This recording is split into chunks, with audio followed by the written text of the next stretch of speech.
Et même les personnes les plus en difficulté, même les personnes avec les parcours de vie les plus difficiles, même celles et ceux qui peuvent sembler les plus éloignés, j'allais dire, de la société, et ben en fait on se rend compte, quand on leur donne leur chance, qu'eux aussi vous la donnent.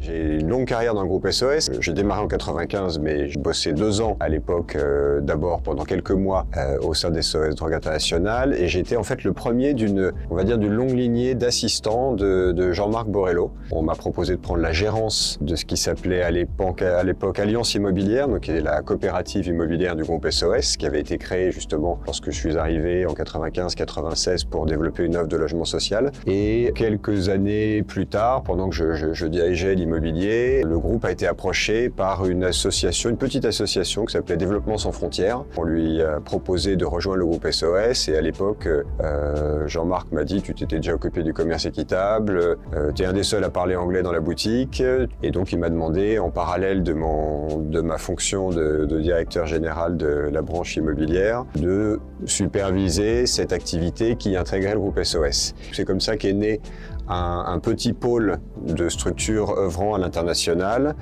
et puis ce pôle a continué de se développer. J'ai évolué pour devenir vice-président du groupe, en charge d'un secteur qui est né en 2017 en tant un pôle qui a évolué en tant que secteur international tel qu'il existe aujourd'hui. Et à titre tout à fait personnel, j'ai même eu la chance de vivre des expériences. Jean-Marc m'a proposé de descendre dans un de nos établissements, en l'occurrence la communauté thérapeutique du Mas Saint-Gilles. Et à ce moment-là, il m'a dit « écoute, je te propose d'aller passer quelques mois dans un établissement, changer un petit peu d'environnement, aller à la rencontre des personnes pour lesquelles tu fais ton boulot au quotidien ». Et ça a été une expérience pour moi absolument, je ne sais pas si elle était bouleversante, mais en tout cas super enrichissante.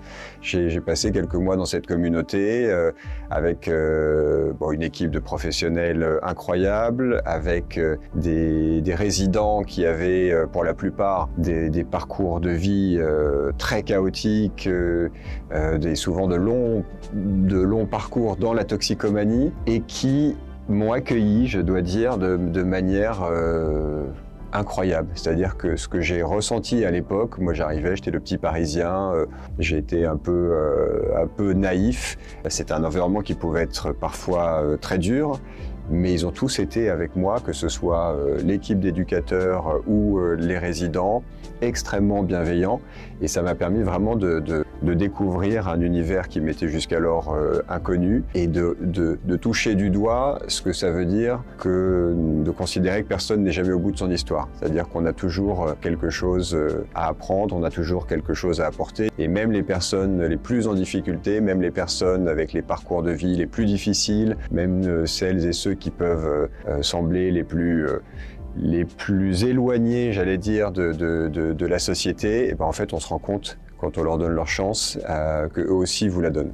Alors ce qui fait, je trouve, l'intérêt, la force, la singularité du groupe SOS, c'est effectivement que c'est une organisation qui cherche toujours à apporter des solutions innovantes à des besoins non pourvus. Et on part évidemment des besoins sociaux, des besoins en matière de santé, des besoins en matière d'éducation. On considère aujourd'hui que la question environnementale et climatique est tout aussi importante, et qu'on ne peut pas non plus choisir entre le social et l'environnemental, et c'est ce qui explique qu'on soit un groupe aussi diversifié aujourd'hui. En fait, à chaque fois qu'on considère que il existe une problématique qui ne trouve pas suffisamment de solutions, ou que une structure œuvrant dans un de ces champs qui nous paraît fondamental du point de vue social, environnemental, a besoin éventuellement d'être accompagné, d'être aidé, de grandir, c'est là qu'on intervient.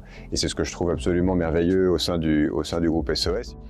Le vivre ensemble, c'est un sujet, et je pense que le thème est bien choisi dans la période actuelle. Il est souvent attaqué, ce concept de vivre ensemble, il est malmené. On a parfois l'impression que justement, on a de plus en plus de mal à vivre ensemble, on a du mal à accepter de ne pas être d'accord. Tout semble se polariser, en France comme ailleurs. Et donc le vivre ensemble, c'est cette idée qu'il faut constamment chercher s'engager à aller vers l'autre. Il faut chercher l'intérêt général plus que l'intérêt individuel. C'est de l'écoute, c'est de la bienveillance, c'est des efforts. Ça n'est jamais acquis et c'est très certainement un beau combat à mener pour les 40 prochaines années.